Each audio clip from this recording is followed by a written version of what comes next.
DD news पर।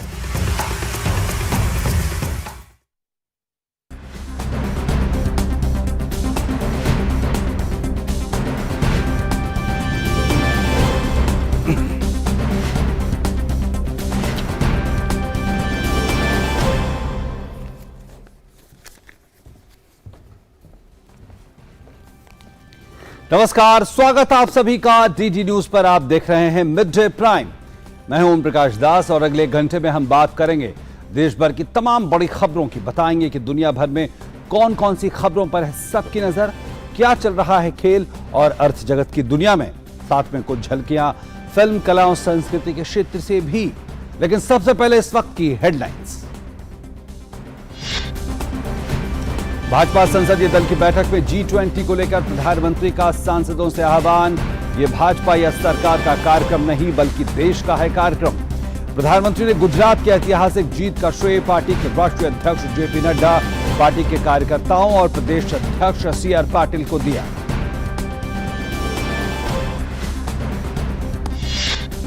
तवांग मुद्दे पर संसद के दोनों सदनों में विपक्ष का हंगामा। राज्यसभा में इस मुद्दे पर चर्चा कराने की मांग सभापति ने किया खारिज। लोकसभा में विपक्ष के हंगामे और तख्तियां लहराने पर स्पीकर ओम बिरला की दिखी नाराजगी। स्पीकर बिरला ने विपक्ष को सुनाई खरी खोटी। दोनों ही सदनों में प्रस्तावित हैं अहम विधायी कार्य। भारत की अध्यक्षता में मुंबई में G20 के डेवलपमेंट वर्किंग ग्रुप की पहली बैठक जारी। बेंगलुरु में चल रही वित्त और केंद्रीय बैंक के प्रतिनिधियों की बैठक में अंतर्राष्ट्रीय टैक्स, समावेशी वित्तीय क्षेत्र को लेकर होगी चर्चा।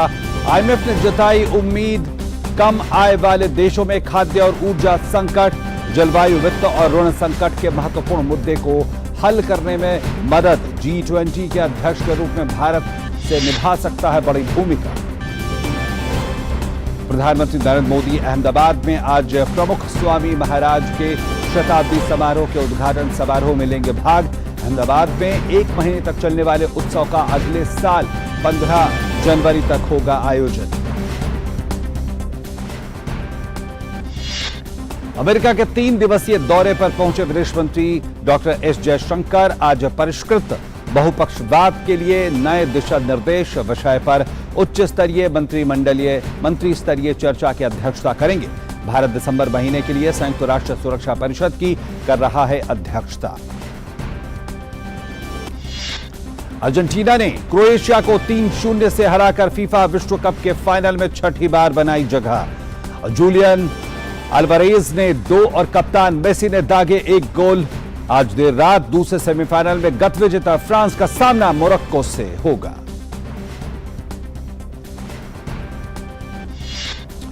भारत ने बांग्लादेश के खिलाफ चट्टोग्राम में चल रहे पहले टेस्ट मैच में टॉस जीतकर बल्लेबाजी का किया फैसला। भारत ने सस्ते में गंवाए शुरुआती 3 बल्लेबाज।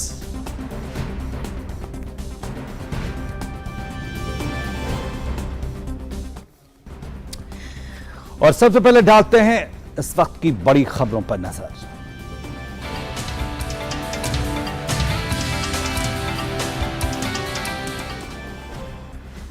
राज्यसभा में भारत और चीन के बीच सीमा विवाद के मुद्दे पर विपक्ष ने हंगामा किया है।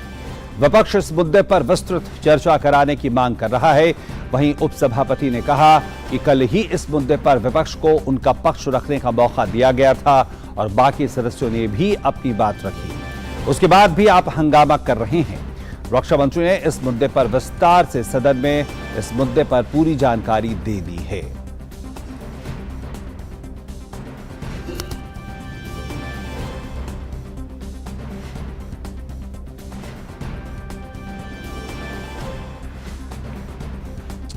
वहीं लोकसभा की बात करें तो विपक्ष के हंगामे पर लोकसभा में एक बार फिर स्पीकर ओम बिरला की नाराजगी सामने आई है। बिरला ने सदन में प्रवेश करते ही विपक्षी सदस्य शोर शराबा मचाने लगे, जिसे देखकर स्पीकर ओम बिरला नाराज हो गए। इसके बाद स्पीकर बिरला ने विपक्ष के सदस्यों को खरी खोटी सुनाई। उन्होंने कहा कि प्रश्नकाल में रोज हंगामा करना अच्छी बात नहीं है। लोकसभा अध्यक्ष ने सदन में सदस्यों को तख्तियां नहीं लाने के निर्देश भी दिए। आप एक बात बताइए, प्रश्नकाल आप सबका है, क्या प्रश्नकाल को नहीं चलाना चाहते आप? प्रश्नकाल जैसे महत्वपूर्ण विषय पर आप रोज हंगामा करते हैं। आप जब प्रश्नकाल के बाद विषय उठाया करें ना, अच्छी परंपरा डालें। मैं आपके लिए कर रहा हूं ये सब कुछ कि प्रश्नकाल आपका समय रहता है, सरकार से पूछने का आपका अधिकार है। आप अधिकारों से खुद वंचित होना चाहते हैं और तख्तियां लाना छोड़ दें। यहां पर पहले भी मैंने कहा था, तख्तियां लाना छोड़ दें। वहीं संसद के दोनों ही सदनों में आज अहम विधायी कार्य प्रस्तावित हैं। लोकसभा में आज वर्ष 2022-23 के अनुपूरक अनुदान मांगों के पहले बैच और 2019-20 के लिए अतिरिक्त अनुदान मांगों पर चर्चा और वोटिंग होगी। इसके अलावा वित्त मंत्री विनियोग बिल नंबर 4 2022 और विनियोग बिल नंबर 5 2022 को सदन में पेश करेंगे। इसके अलावा संविधान संशोधन अनुसूचित जनजाति आदेश दूसरा संशोधन विधेयक 2022 को भी पारित किया जाना है। साथ ही एंटी मैराटाइम पायरेसी विधेयक 2022 पर भी चर्चा होनी है।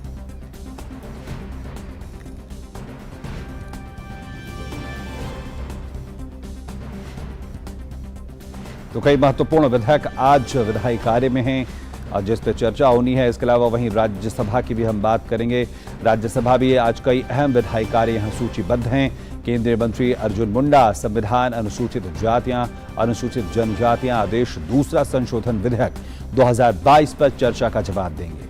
अर्जुन मुंडा प्रस्ताव करेंगे कि विधेयकों को पारित किया जाए। इसके अलावा किरण रिजिजू नई दिल्ली अंतर्राष्ट्रीय मध्यस्थम केंद्र अधिनियम 2019 का संशोधन पेश करने वाले विधेयक पर विचार करने का प्रस्ताव पेश करेंगे।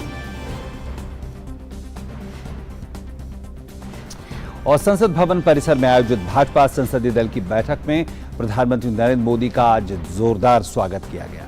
गुजरात विधानसभा चुनाव में भाजपा को मिली प्रचंड जीत के बाद पार्टी के सभी सांसदों ने प्रधानमंत्री नरेंद्र मोदी का नारों की गूंज और तालियों की गड़गड़ाहट के साथ भव्य अभिनंदन किया। भाजपा अध्यक्ष जेपी नड्डा, गृह मंत्री अमित शाह और रक्षा मंत्री राजनाथ सिंह ने प्रधानमंत्री का उन्होंने माला पहनाई, माल्यार्पण किया। और इसके अलावा अब बैठक में गुजरात के प्रदेश अध्यक्ष सीआर पाटिल का भी अभिनंदन किया गया। संसदीय दल की बैठक में संसद के शीतकालीन सत्र के शेष दिनों को लेकर पार्टी की रणनीति पर भी चर्चा की गई।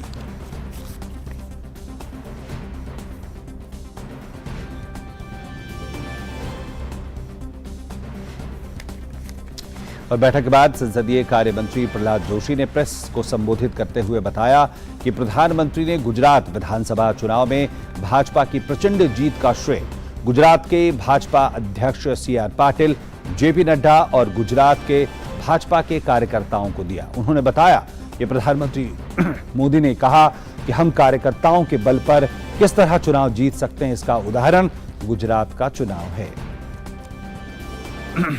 प्रधानमंत्री ने बहुत ओपन माइंडेड से ये कहा, अगर किसी को ये श्रेय देना है तो भारतीय जनता पार्टी के गुजरात यूनिट और गुजरात यूनिट के सीआर अध्यक्ष सीआर पाटिल को अभिनंदन करना है और हमारा राष्ट्रीय अध्यक्ष श्री जेपी नड्डा जी को अभिनंदन करना है, पार्टी को अभिनंदन करना है, उधर के कार्यकर्ता को अभिनंदन करना है।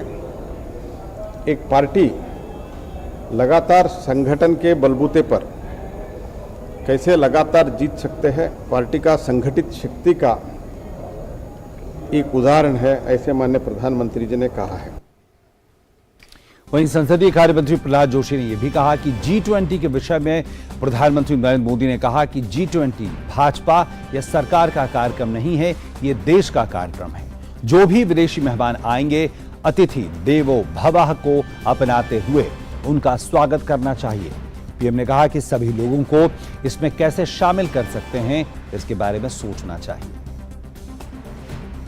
G20 सरकार का कार्यक्रम नहीं है, G20 बीजेपी का कार्यक्रम नहीं है, G20 प्रधानमंत्री जी का कार्यक्रम नहीं है, G20 भारत का कार्यक्रम है और ये भारत का लोगों का कार्यक्रम बनना चाहिए।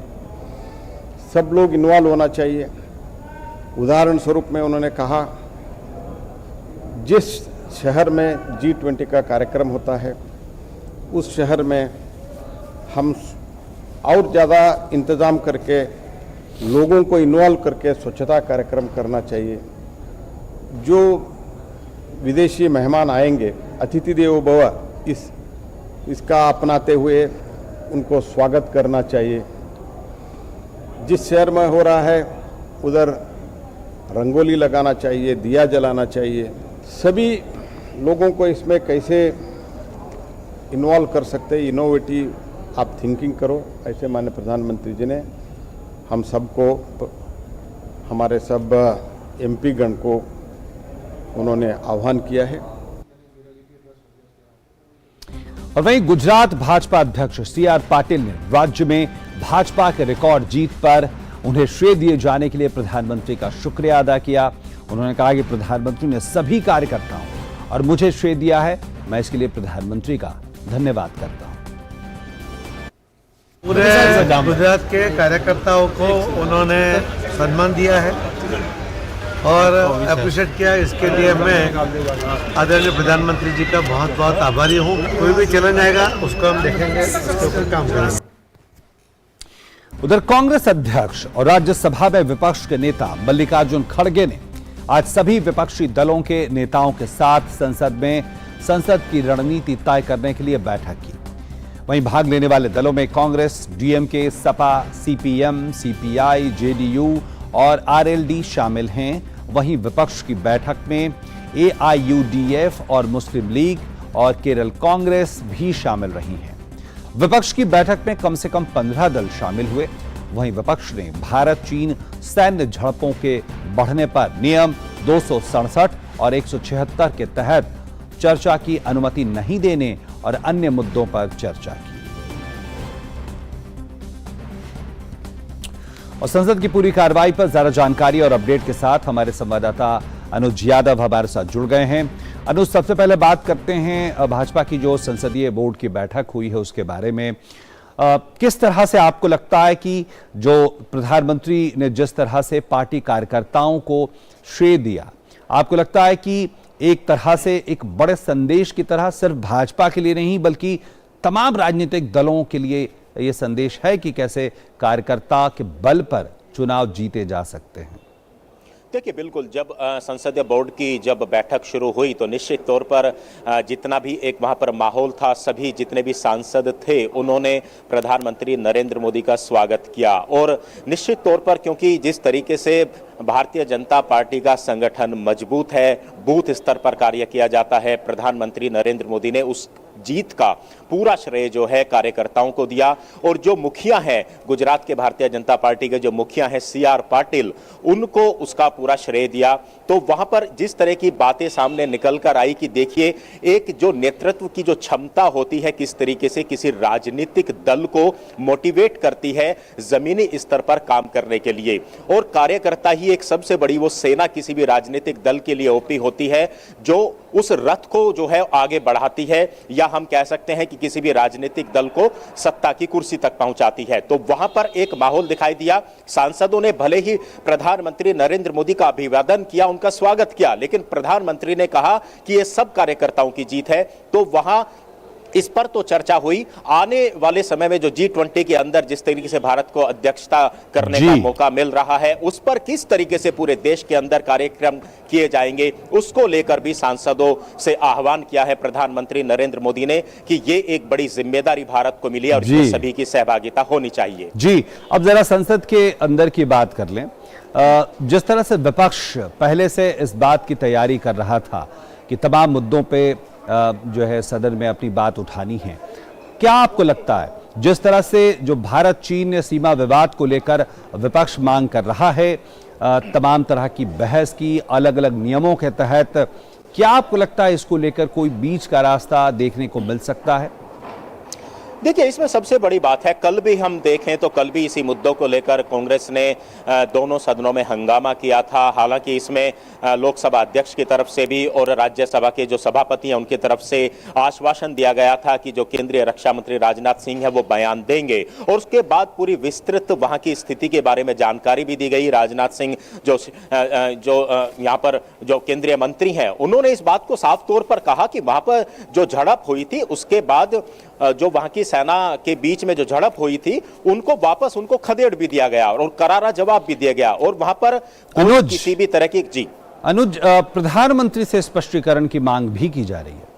देखिए, सबसे बड़ी बात वही है कि आज जैसे ही राज्यसभा की कार्रवाई शुरू हुई, लोकसभा की कार्रवाई शुरू हुई, हम जानते हैं कि महत्वपूर्ण कार्य सबसे पहले प्रश्नकाल को लिया जाता है। जब प्रश्नकाल के दौरान महत्वपूर्ण मुद्दों को सांसद उठा रहे थे अलग अलग मंत्रालयों के, तो वहां पर वो हंगामा करने लगे कांग्रेस के सदस्य और तख्ती लेकर आए। इस पर लोकसभा अध्यक्ष ने बड़ी नाराजगी जाहिर की कि देखिए, प्रश्नकाल का जो समय होता है ये प्रश्नकाल का समय देश की जनता के लिए होता है। जो सांसद हैं वो अपने अपने इलाकों से, मंत्रालयों से वो सवाल पूछते हैं। तो निश्चित तौर पर वो मांग कर रहे थे कि एक चर्चा होनी चाहिए, विस्तृत चर्चा होनी चाहिए, लेकिन जब पहले से ही जवाब दिया जा चुका है, केंद्रीय रक्षा मंत्री ने जवाब दिया है, तो उसमें प्रधानमंत्री के जवाब का कोई औचित्य नहीं रह जाता। तो जिस तरीके से लगातार हंगामा कर रहा है विपक्ष, और आज तो राज्यसभा के अंदर तो 17 विपक्षी दलों ने वॉकआउट किया जब महत्वपूर्ण विधायी कार्य चल रहे थे, तो ऐसे में राज्यसभा के सभापति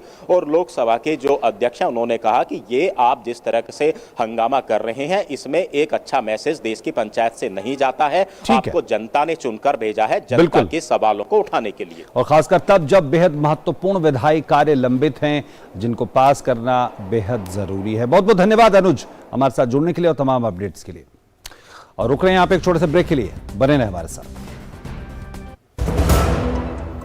हमने फसल बीमा योजना को अधिक प्रभावी बनाया, उसके दायरे में ज्यादा किसानों को लाए। नहीं है डर नहीं फिकर, मिली हमें नई डगर, फसल का करवा के बीमा किसान की चिंता को छीना, हुआ सुरक्षित कल सुरक्षित फसल निश्चित किसान, फसल बीमा सबका समाधान। आज ही प्रधानमंत्री फसल बीमा योजना से जुड़ें और फसल नुकसान से होने वाली आर्थिक हानि से निश्चिंत हो जाएं, ताकि प्राकृतिक और स्थानीय आपदा पर भी फसल नुकसान होने पर आप उसकी सही कीमत पाएं। प्रधानमंत्री फसल बीमा से जुड़ने के लिए आज ही नजदीकी कृषि कार्यालय, सहकारी समिति, बैंक शाखा, अधिकृत बीमा कंपनी या जन सेवा केंद्र में जाएं, क्योंकि सुरक्षित फसल निश्चिंत किसान, फसल बीमा सबका समाधान। कृषि एवं किसान कल्याण मंत्रालय, भारत सरकार।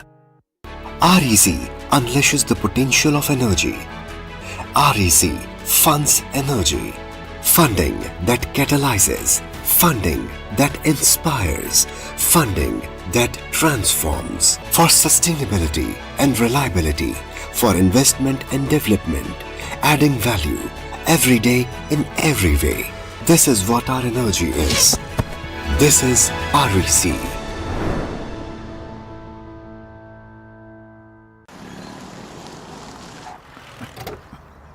Thank you sir. जिंदगी टॉप गियर में चलेगी जब परिवार के कल की सुरक्षा होगी नॉन स्टॉप। इसलिए मेरी मानो, आज ही जुड़िए प्रधानमंत्री जीवन ज्योति बीमा योजना और प्रधानमंत्री सुरक्षा बीमा योजना से, जो देती है 2-2 लाख रुपए का बीमा। दिखाइए समझदारी, निभाइए जिम्मेदारी। आज ही अपनी नजदीकी बैंक शाखा या डाकघर जाकर इन योजनाओं से जुड़ें। ब्रेक के बाद एक बार फिर से आपका स्वागत है। आप देख रहे हैं मिड डे प्राइम और अब बात इस वक्त की ताजा खबरों।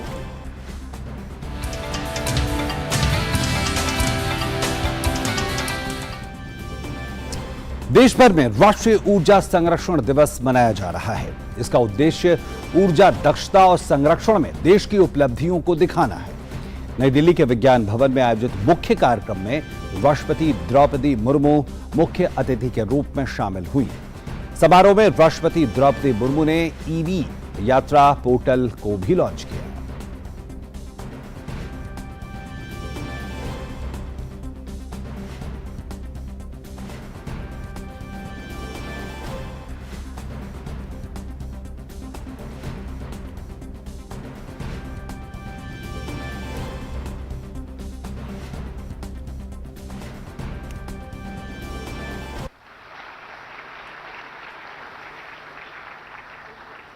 और इसके साथ ही राष्ट्रपति ने राष्ट्रीय ऊर्जा दक्षता नवाचार पुरस्कार, राष्ट्रीय पेंटिंग प्रतियोगिता पुरस्कारों के विजेताओं को सम्मानित भी किया।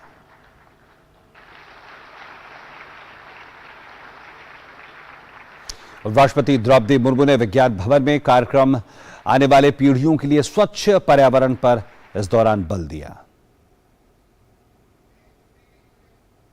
बच्चों को पुरस्कृत करने के साथ साथ उनसे हमें सीखना भी चाहिए। आने वाली पीढ़ियों के लिए प्रदूषण से मुक्त पर्यावरण में सांस लेने, प्रगति करने और स्वस्थ जीवन बिताने की परिस्थितियां सुनिश्चित करना हम सबकी सर्वोच्च प्राथमिकता है। हम सब जानते हैं कि महानगरों में प्रदूषण के कारण छोटे छोटे बच्चों को फेफड़े और सांस लेने से जुड़ी समस्याओं का सामना करना पड़ रहा है। साफ सुथरी हवा में सांस ले पाना एक न्यूनतम मानवाधिकार है। पर्यावरण की रक्षा से ही अनेक मानवाधिकारों की रक्षा संभव हो सकेगी। राष्ट्रपति द्रौपदी मुर्मू ने ग्लोबल वार्मिंग की चुनौतियों में ऊर्जा संरक्षण भारत की महत्वपूर्ण प्राथमिकता है, इस तरह की बात को भी सामने रखा।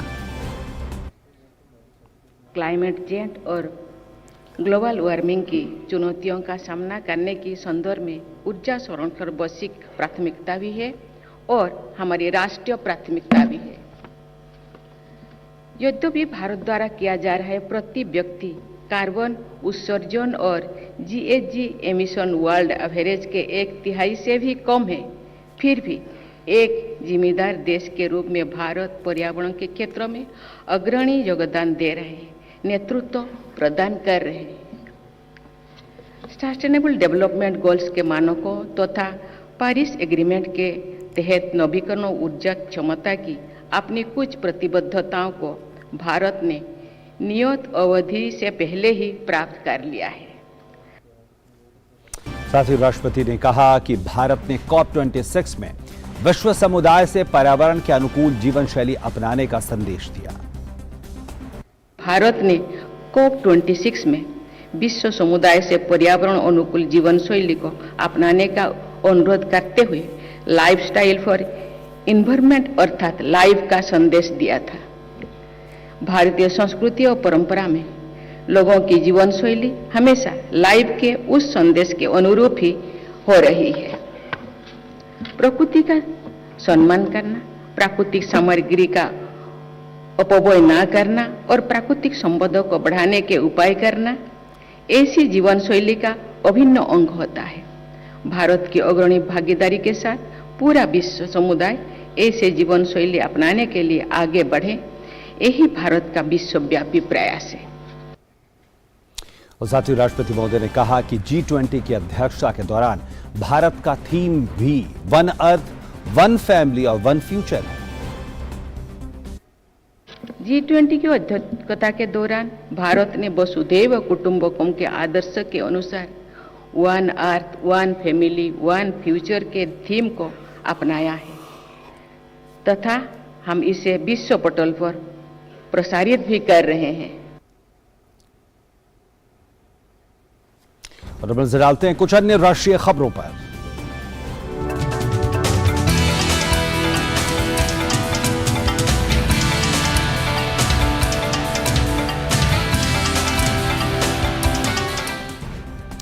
प्रधानमंत्री नरेंद्र मोदी आज अहमदाबाद में प्रमुख स्वामी महाराज शताब्दी महोत्सव के उद्घाटन समारोह में भाग लेंगे। परम पावन प्रमुख स्वामी महाराज एक मार्गदर्शक और गुरु थे जिन्होंने भारत और दुनिया भर में अनगिनत लोगों के जीवन को प्रेरित किया। एक महान आध्यात्मिक गुरु के रूप में उन्हें व्यापक रूप से सम्मान और सराहना मिली। उनका जीवन आध्यात्म और मानवता की सेवा के लिए समर्पित था। BAPS स्वामी नारायण संस्था की शीर्ष हस्ती के रूप में उन्होंने लाखों लोगों को कल्याण और देखभाल प्रदान करते हुए अनगिनत सांस्कृतिक, सामाजिक और आध्यात्मिक पहलों को प्रेरित किया।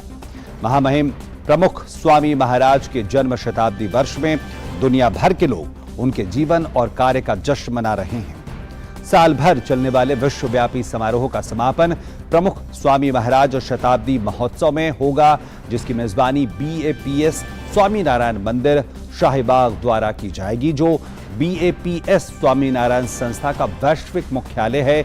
यहाँ ये 1 महीने तक चलने वाला उत्सव होगा, जो 15 दिसंबर 2022 से 15 जनवरी 2023 तक अहमदाबाद में होगा, जिसमें दैनिक कार्यक्रम, विषयगत प्रदर्शनियां और विचारोत्तेजक विचार विमर्श होंगे। BAPS स्वामीनारायण संस्था की स्थापना 1907 में शास्त्री जी महाराज ने की थी। BAPS का उद्देश्य विश्वास, एकता और निस्वार्थ सेवा के मूल्यों को संरक्षित करना है। ये वैश्विक आउटरीच प्रयासों के माध्यम से मानवीय गतिविधियों का निष्पादन करता है।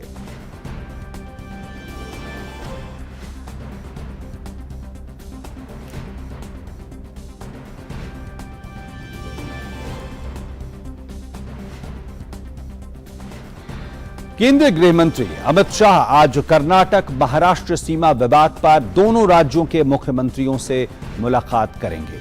बता दें कि कर्नाटक और महाराष्ट्र के बीच सीमा विवाद 1957 में भाषाई आधार पर राज्यों के पुनर्गठन के बाद शुरू हुआ था। हाल ही के हफ्तों में सीमा को लेकर दोनों राज्यों के बीच तनाव में वृद्धि दर्ज की गई है। महाराष्ट्र ने बेलगावी का दावा किया है, जो तत्कालीन बॉम्बे प्रेसिडेंसी का हिस्सा था, क्योंकि वहां मराठी भाषी आबादी का एक बड़ा हिस्सा था। महाराष्ट्र ने 814 मराठी भाषी गांवों को भी उस पर दावा किया है, जो वर्तमान में कर्नाटक का हिस्सा है। कर्नाटक की तरफ से यह भी कहा जाता है कि बेलगावी राज्य का एक अभिन्न अंग है, और वहीं महाराष्ट्र मराठी भाषी आबादी में बढ़ोतरी के आधार पर बेलगावी के विलय की मांग कर रहा है, जिसका कर्नाटक विरोध करता रहा है।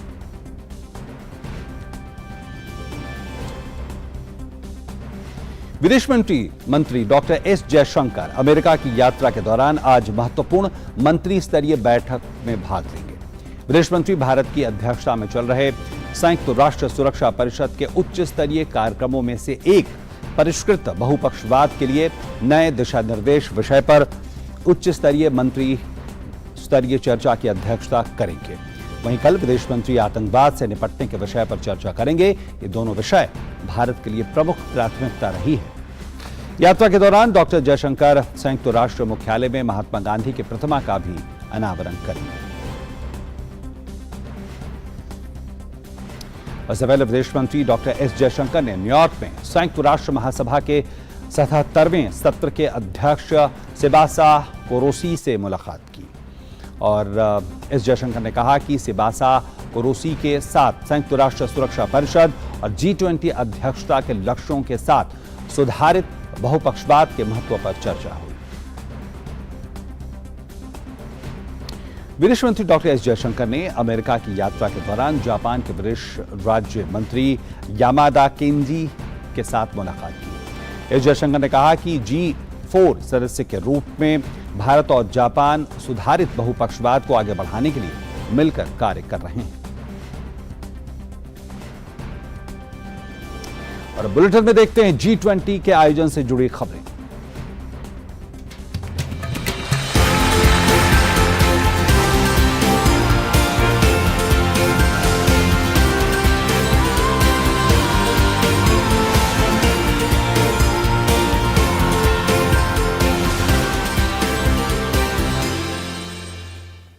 भारत की G20 अध्यक्षता के तहत विकास कार्य समूह की पहली बैठक वर्तमान में मुंबई में चल रही है। G20 सदस्य देश, अतिथि देश और आमंत्रित अंतर्राष्ट्रीय संगठन विचार विमर्श कर रहे हैं। 3 दिवसीय विकास कार्य समूह की बैठक SDG की प्रगति में तेजी लाने के लिए G20 सामूहिक कार्रवाइयों पर ध्यान केंद्रित कर रही है और विकासशील देशों को खाद्य, ईंधन और उर्वरक सुरक्षा से संबंधित तत्काल चिंताओं से निपटने में सहायता कर रही है। बैठक के पहले दिन विकास के लिए डेटा D4D 2030 एजेंडा को आगे बढ़ाने में G20 की भूमिका और हरित विकास में नए जीवन का संचार पर चर्चा की गई। भारत की अध्यक्षता में मुंबई में G20 विकास कार्य समूह की बैठक का आज दूसरा दिन है। आज की बैठक शुरू हो चुकी है। वहीं G20 की बेंगलुरु में वित्त और केंद्रीय बैंक के प्रतिनिधियों की बैठक का आज दूसरा दिन है। वित्तीय मामलों को लेकर आयोजित इस बैठक में आज अंतर्राष्ट्रीय टैक्स, समावेशी वित्तीय क्षेत्र को लेकर चर्चा की जाएगी। इससे पहले बैठक के पहले दिन अंतर्राष्ट्रीय वित्तीय ढांचे में सुधार, वित्त की उपलब्धता को लेकर चर्चा हुई।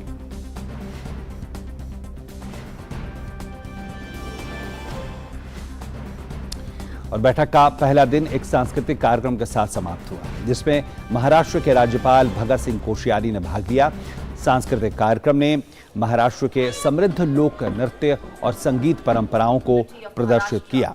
अभंग, कोली, सूफी, लावणी, गोंधल और जोगवा जैसे लोक नृत्यों का प्रदर्शन किया गया। 50 सदस्यीय मंडली में अधिकांश महिलाएं थीं।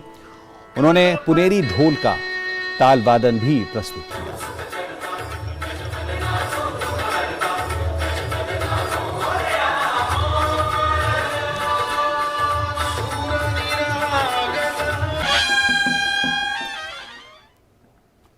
और मुंबई में कल G20 प्रतिनिधियों ने गेटवे ऑफ इंडिया का दौरा किया। इस दौरान उनके साथ महाराष्ट्र के राज्यपाल भगत सिंह कोश्यारी, मुख्यमंत्री एकनाथ शिंदे, उप मुख्यमंत्री देवेंद्र फडणवीस और भारत के G20 शेरपा अमिताभ कांत भी मौजूद रहे। कल मुंबई के ताज होटल में G20 बैठक आयोजित हुई थी, जिसके लिए इसके प्रतिनिधि मुंबई पहुंचे थे।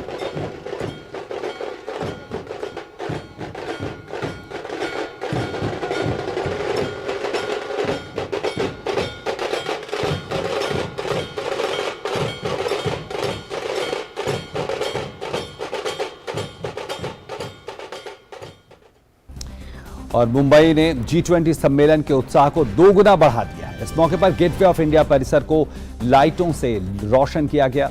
रंग बिरंगी रोशनी से जगमगाता हुआ गेटवे ऑफ इंडिया इस सम्मेलन को और भव्य बना रहा है।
अंतर्राष्ट्रीय मुद्रा कोष यानी IMF को लगता है कि भारत की G20 अध्यक्षता 70 से अधिक कम आय वाले देशों में खाद्य और ऊर्जा संकट, जलवायु, वित्त और ऋण संकट के महत्वपूर्ण मुद्दे को हल करने में मदद कर सकती है। हमारे संवाददाता अजय मिश्रा ने IMF की दूसरी सबसे शक्तिशाली व्यक्ति डॉक्टर गीता गोपीनाथ से बातचीत की, जो G20 बैठक में उसके फाइनेंस ट्रैक में भाग लेने के लिए बेंगलुरु में है। This is a very important year for the world. We're in tough times. There are many global challenges, and there is a great expectation that India, through its presidency, will be able to help with bringing together global cooperation to address some of these issues. So, for instance, when it comes to matters of food security and energy security, this is very important. It's very important for the global South. India is playing a very important role. Debt is very high around the world, and there are many low-income countries that are in debt distress. Again, being able to have a much better debt resolution mechanism is very important, and India is playing a very big role over there. Similarly, when it comes to crypto and crypto regulation, climate finance, there are many big areas, and I think this presidency is critical to accomplishing what we really need for the global economy. Gita Gopinathan ने यह कहा कि वित्तीय वर्ष में भारत की वृद्धि दर 6.8% और अगले वर्ष 6.1% होगी, और चीन एक ऐसा क्षेत्र है जहां विकास के लिए गंभीर बाधाएं हैं। for India in October, we had projected global growth of 6.8% for this fiscal year and 6.1% for the next fiscal year. The data that we have seen coming in is in line with those projections. We will have a new update in January, but like I said, at this point, they look very much in line with what we had projected. For the global economy, we had global growth slowing from 3.2% this year to 2.7% next year. We're seeing differences in how countries have, in terms of, in some places we're seeing upside surprises to growth, in some places we're seeing downside surprises. China is one area where there are some serious headwinds to growth. I think it's a little early when it comes to global growth to tell you exactly what the number will be. We'll have that in January. हमारे साथ हमारे संवाददाता अजय मिश्रा सीधे बेंगलुरु से जुड़ रहे हैं। अजय, गीता गोपीनाथन से आपने बात की है और काफी आशावादी भारत को लेकर, भारत की भूमिका को लेकर वैश्विक स्तर पे। इस आशावाद का क्या कारण है जिसकी वजह से ये तमाम बातें सामने आ रही हैं?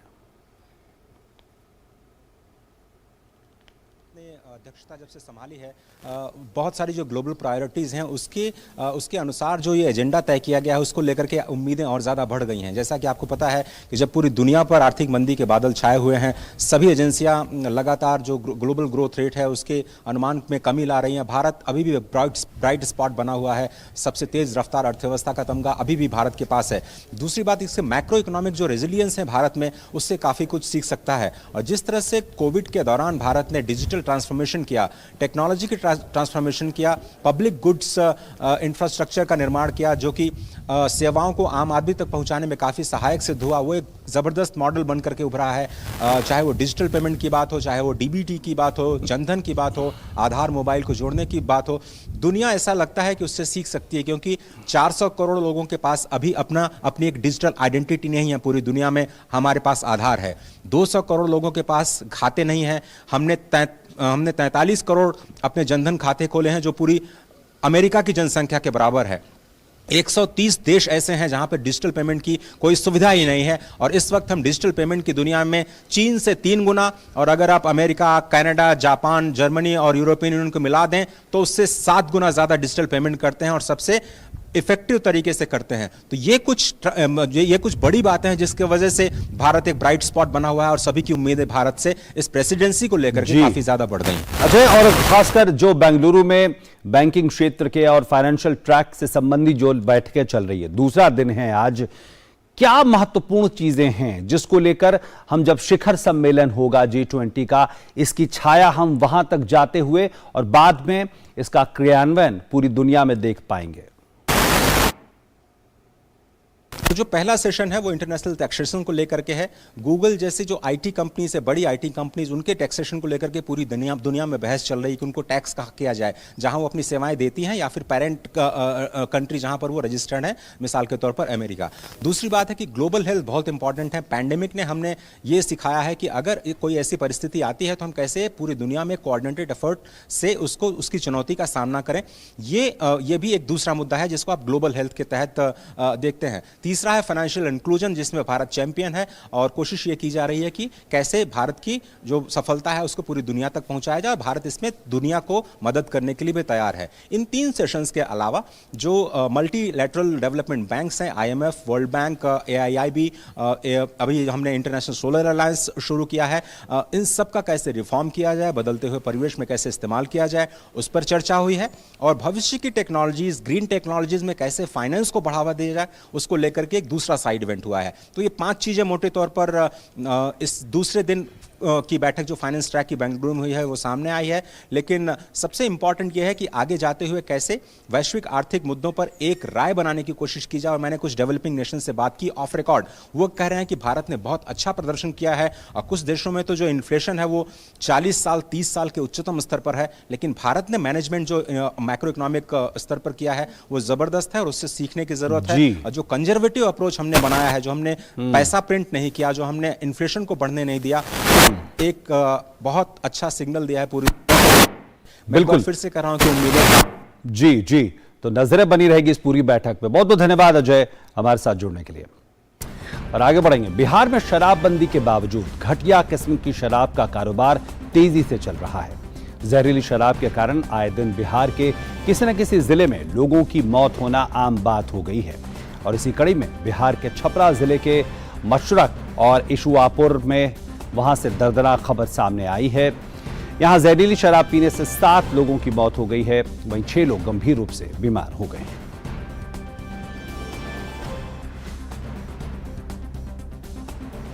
और इसी मुद्दे पर जब बिहार के मुख्यमंत्री नीतीश कुमार से विधानसभा में सवाल पूछा गया तो मुख्यमंत्री गुस्से से आग बबूला हो गए। विपक्ष के नेता विजय कुमार सिन्हा ने छपरा में जहरीली शराब से हुई मौतों के मद्देनजर राज्य सरकार से शराबबंदी पर सवाल उठाया था।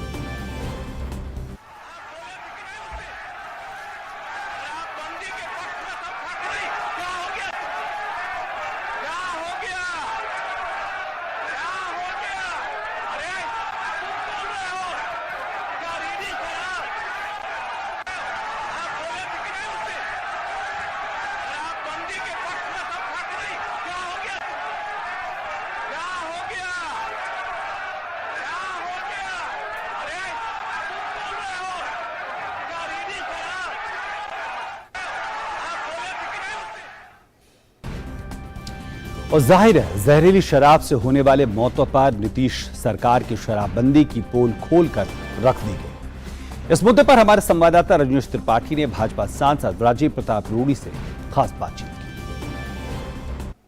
बिहार में शराबबंदी को लेकर सरकार हमेशा कहती है कि हमने शराब बंद कर दिया, लेकिन बिहार की स्थिति आज ये है कि लगभग 8 लोग जहरीली शराब पीने से मर गए। हमारे साथ हैं राजीव प्रताप रूडी, उनसे बात करते हैं। ये पिछले 3 महीने में दूसरी घटना है जिसमें इतनी बड़ी संख्या में लोग मरे हैं और ये बड़ा नेटवर्क है और ये नेटवर्क बिना सरकार के संरक्षण के हो ही नहीं सकता है। और चिंता का ये विषय है कि कल रात से लेकर के हम सारी रात लगे रहे, 8 लोगों की मृत्यु और दर्जन से ज़्यादा लोग गंभीर रूप से घायल।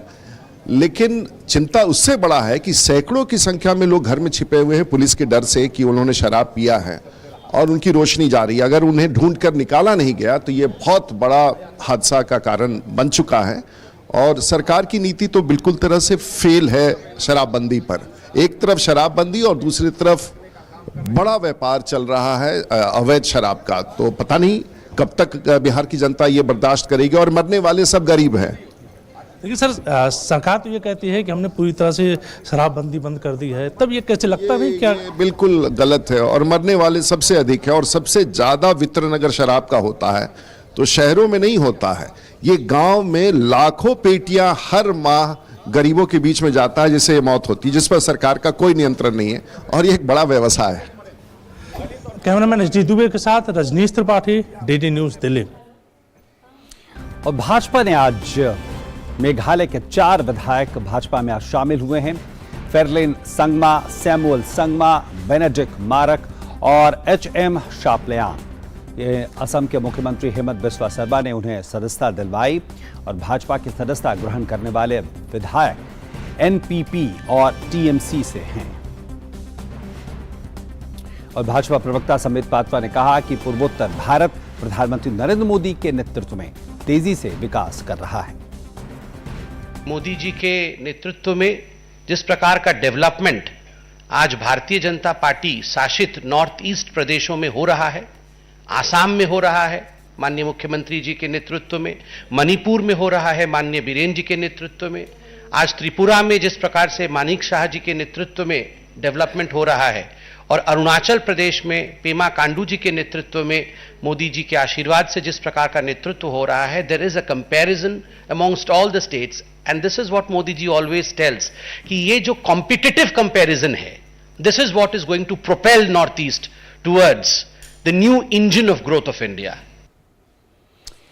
वहीं असम के मुख्यमंत्री हेमंत बिस्वा शर्मा ने यह कहा कि 2014 के बाद पूर्वोत्तर भारत में हर क्षेत्र में विकास हुआ है। उन्होंने कहा कि पूर्वोत्तर भारत में 2 राज्यों में भाजपा लगातार दूसरी बार सत्ता में है और भाजपा पूर्वोत्तर में स्थायी ढंग से मुख्य धारा की पार्टी के रूप में स्थापित हो गई है। हमारे लिए आज का दिन बहुत ही इम्पोर्टेंट है।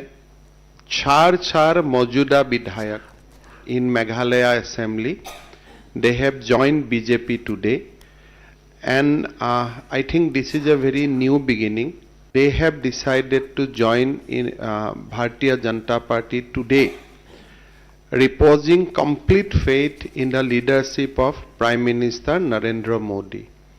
We all know that since 2014, Northeast has undergone a tremendous change. और वक्त है खेल की खबरों का।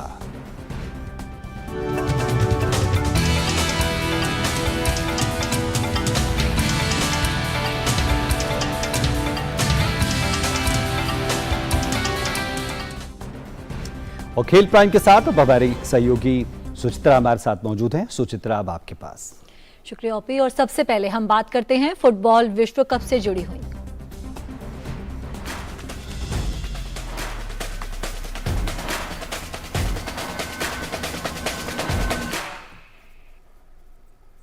लायनल मेसी की अगुवाई में अर्जेंटीना की टीम कतर में चल रहे फीफा विश्व कप के फाइनल में पहुंच गई है।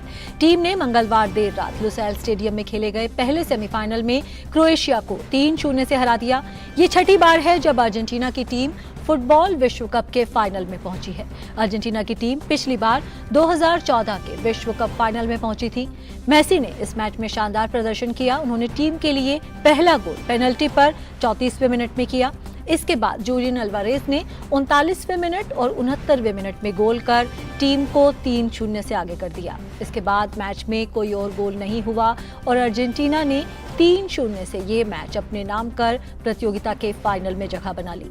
फाइनल में अब अर्जेंटीना का सामना रविवार को मोरक्को या फ्रांस के बीच होने वाले दूसरे सेमीफाइनल के विजेता से होगा। फीफा विश्व कप में कल खेले गए मैच में अर्जेंटीना के कप्तान और दुनिया के बेहतरीन फुटबॉलर्स में शुमार लायनल मेसी ने कई बड़े रिकॉर्ड्स अपने नाम कर लिए। मेसी ने क्रोएशिया के खिलाफ एक गोल किया और एक असिस्ट किया।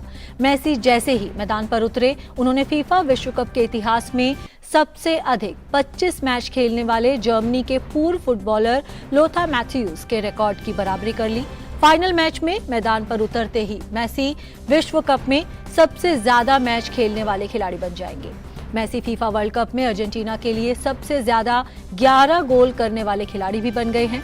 मेसी वर्ल्ड कप 2022 में अब तक कुल 4 बार प्लेयर ऑफ द मैच का खिताब जीत चुके हैं। इस तरह कुल मिलाकर वे विश्व कप में 10 बार प्लेयर ऑफ द मैच का खिताब जीत चुके हैं, जो कि सबसे ज्यादा है।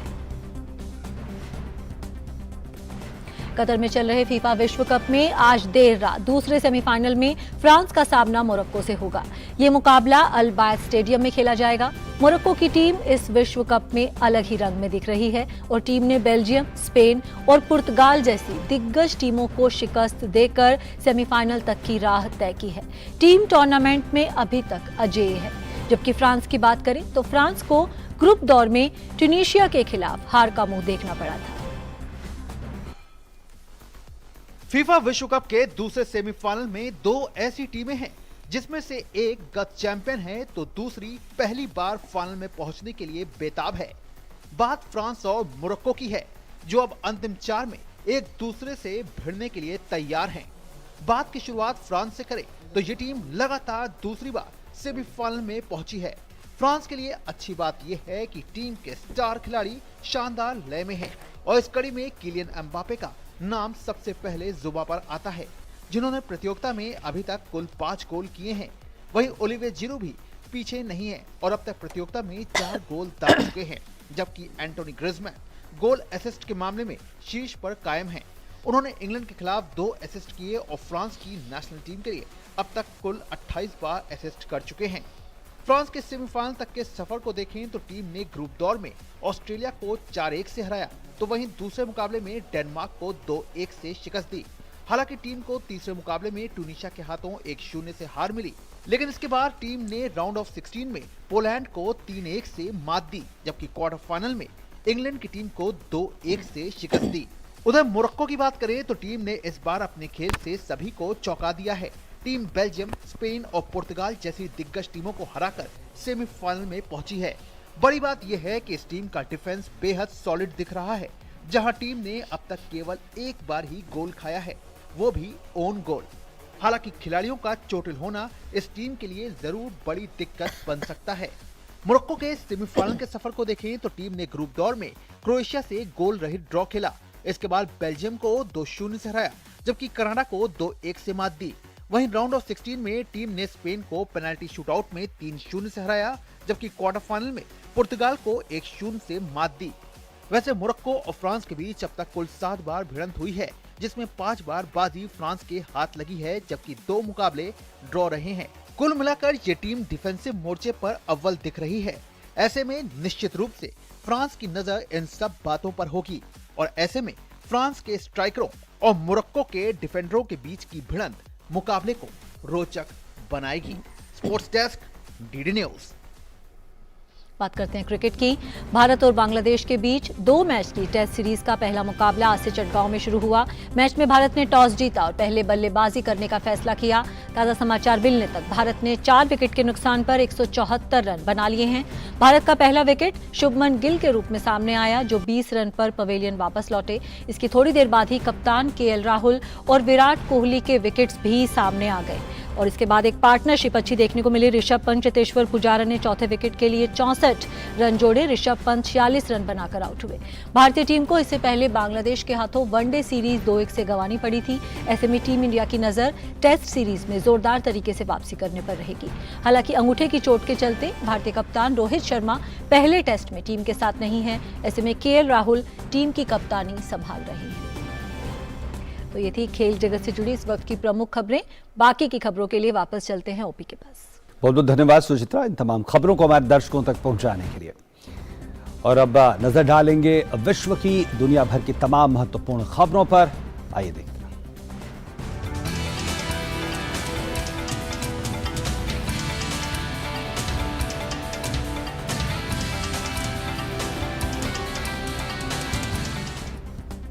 भारत और चीन की सेनाओं के बीच तवांग में हुई झड़प पर अमेरिका ने प्रतिक्रिया दी है। अमेरिका ने कहा है कि वो अपने सहयोगियों के साथ खड़ा है।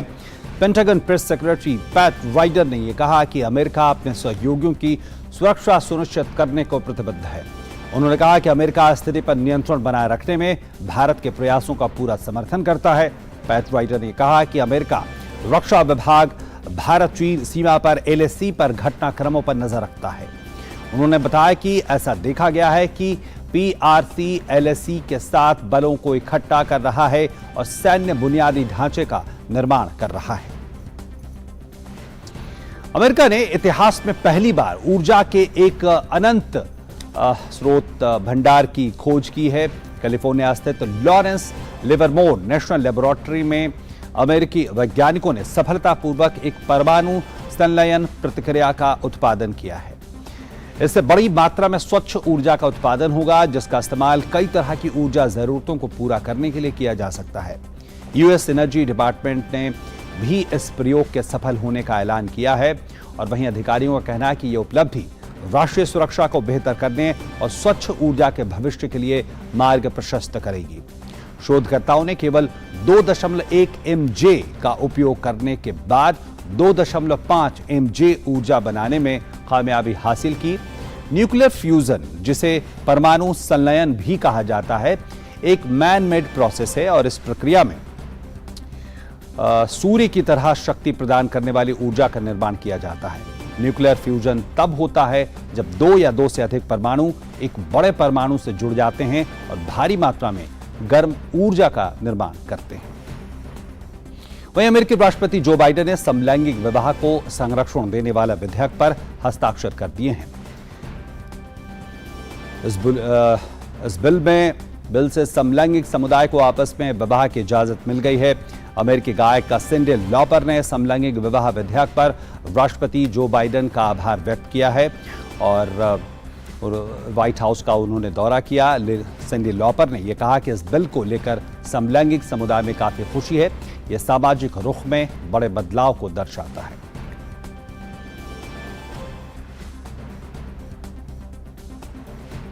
अमेरिका के राष्ट्रपति जो बाइडेन ने समलैंगिक विवाह विधेयक पर हस्ताक्षर करने के बाद ट्वीट किया।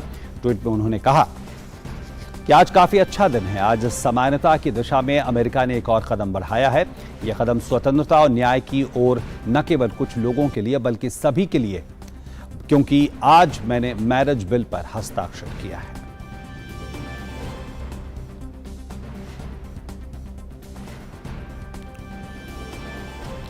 यूक्रेन की राजधानी कीव स्थित सिटी सेंटर में आज तड़के धमाकों की तेज आवाज सुनाई दी। हालांकि धमाकों की आधिकारिक पुष्टि नहीं हुई है। कीव के मेयर विटाली क्लिट्स्को ने जरूर ये कहा है कि शहर के मध्य शेनचेन-किवस्की जिले में बुधवार तड़के विस्फोट हुआ है। उन्होंने कहा कि धमाकों से करीब 20 मिनट पहले राजधानी और उसके आसपास के क्षेत्रों में हवाई हमले के सायरन की चेतावनी दी गई थी। कीव क्षेत्र के गवर्नर ओलेक्सी कुलेबा ने कहा कि वायु रक्षा प्रणालियां काम कर रही हैं। कीव के मेयर विटाली ने टेलीग्राम मैसेजिंग ऐप पर कहा कि आपातकालीन सेवाएं भेजी गई हैं। वहीं यूक्रेन के राष्ट्रपति वोलोदिमीर ज़ेलेंस्की ने न्यूजीलैंड से रूस के आक्रमण के कारण उनके देश में हो रहे पर्यावरणीय नुकसान के खिलाफ नेतृत्व करने का आग्रह किया। ज़ेलेंस्की ने वर्चुअल कार्यक्रम माध्यम से न्यूजीलैंड के सांसद को संबोधित किया। ज़ेलेंस्की ने न्यूजीलैंड का आभार जताते हुए कहा कि स्वतंत्रता और न्याय के संघर्ष पे न्यूजीलैंड ने हमेशा यूक्रेन का समर्थन किया है। ज़ेलेंस्की ने कहा कि न्यूजीलैंड ने आक्रामकता को भड़काने के खिलाफ कई प्रतिबंध लगाकर अपना दृष्टिकोण बदल दिया है। ज़ेलेंस्की ने पर्यावरण संरक्षण के प्रति जोर देते हुए कहा कि बुनियादी ढांचे के पुनर्निर्माण के दौरान प्रकृति का संरक्षण भी काफी अहम है। और न्यूजीलैंड में अब युवाओं के धूम्रपान करने पर प्रतिबंध लगाने की तैयारी है। इसको लेकर सरकार ने मंगलवार को संसद में कानून पारित किया है, जिसके लागू होने के बाद न्यूजीलैंड की आने वाली पीढ़ियों को तंबाकू खरीदने पर प्रतिबंध लगा दिया जाएगा। वहीं सरकार के मुताबिक ये दुनिया में सबसे सख्त कानूनों में से एक है।